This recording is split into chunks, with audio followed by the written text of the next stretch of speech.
What's up, everybody? Welcome to Move the Sticks. DJ Bucky here. And Bucky, now we've got the 2017 draft in the rearview mirror. A chance to look at the fits for these players with these teams and inside these schemes and find something we really like. It's really the most important part of the evaluation process. How does a prospect fit into your scheme? Ultimately determines how they play. All right, let's get a couple of our favorites here. Why don't you start us off? Buda Baker going to the Arizona Cardinals is a match made in heaven when I look at this on paper. This is a terrific playmaker, a guy that is really ideally suited to play safety and nickel in a scheme. And the Arizona Cardinals run a hybrid scheme where they move a lot of versatile athletes around to put them in positions to make plays. When I look at this team with Tyrann Mathieu and some of the other players, Deion Buchanan, some of the other players that they have kind of moved around in the back end, he's a nice complement, gives them some flexibility to drop and rock and roll their safeties. I believe he's going to be an outstanding player in this defense. I think his aggressive mentality fits with that group in the back end there in Arizona as well. All right, give me one more. I'm going to stay in the West, and I'm going to go with Malik McDowell going to Seattle. And Malik McDowell was a tough evaluation for me. In fact, I pegged him as the biggest boom or bust prospect in the draft, but he lands in a perfect location for him. In Seattle, under Pete Carroll, in this locker room where they really demand accountability from each of their players, I think we may get a chance to see the best of Malik McDowell. This is a guy that when he was on, he's a Pro Bowl caliber player. When he's off, he's a free agent. But he has the ability to kind of right his wrongs, the things that he wasn't able to accomplish at Michigan State. I believe he can get it done in the pros.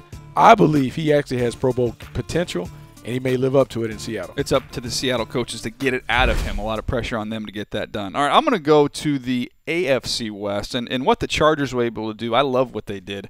Mike Williams at pick number 7. I know a lot of us thought, okay, maybe they'll get the safety that fits what they do, but also been advocating for a long time to give Phillip Rivers some help. So to get Mike Williams to plug him into this offense coming out of Clemson, we talked about it in the run-up to the draft, Bucky. Third downs, red zone. Mike Williams is going to be a quarterback's best friend. And when you look at Phillip Rivers historically, his big seasons that he's had, you look at Vincent Jackson, you look at Malcolm Floyd, able to play tall ball on the outside, and now you've got a tall, physical wide receiver, Mike Williams. I think the most talented pass catcher he's had. I know Keenan Allen's been good, but he's a more talented player than Keenan Allen, the most talented guy since Vincent Jackson was playing for him. Oh, absolutely. He's an alley-oop specialist. He runs those in-breaking routes, and he can find a way to get it done in the red zone. For Phillip Rivers to have this kind of size on the outside expands the strike zone and allows him to continue to play the way that he likes to play. He likes to throw it up and trust his guys to make plays. All right, next I'm going to go right there at the first pick in the draft, and I thought Myles Garrett was a perfect fit for the Cleveland Browns. You talk about the quarterback position being the most important. Next to that, I think it's edge rusher, somebody that can get home and get after the quarterback, and that's what Myles Garrett is going to give them. And somewhere you're going to be able to kick him out wide, let him get upfield and attack, and that is the Greg Williams defense. That's what it's all about. Think about Javon Curse, go back to when he was playing for the Tennessee Titans.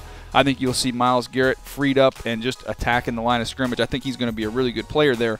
Some people question the fit personality-wise with Greg Williams, who is a hard coach, against a Myles Garrett who's maybe a little more reserved. But as we know, having him on the pod, Buck, and then talking to his coaches, He's got a switch in there. You have to dig a little bit to get to it, and I'll tell you what, Greg Williams, he has a big shovel. He does have a big shovel. The big thing about Greg Williams is he won't necessarily interact with him on a play-by-play or a day-by-day basis. Clyde Simmons, his position coach, is a little calmer. He does a great job of being more of a teacher. Greg Williams is going to heat him up, and I think he'll respond because I do believe it's actually a good fit because I feel like he needs a little push to get it going because the talent's there. He should be a dominant player based on the tools that he was blessed with. Well, there you have it. Those are 4 players we think are great fits for their drafting team, and we can't wait to see them get on the field in the fall and see if they live up to the hype.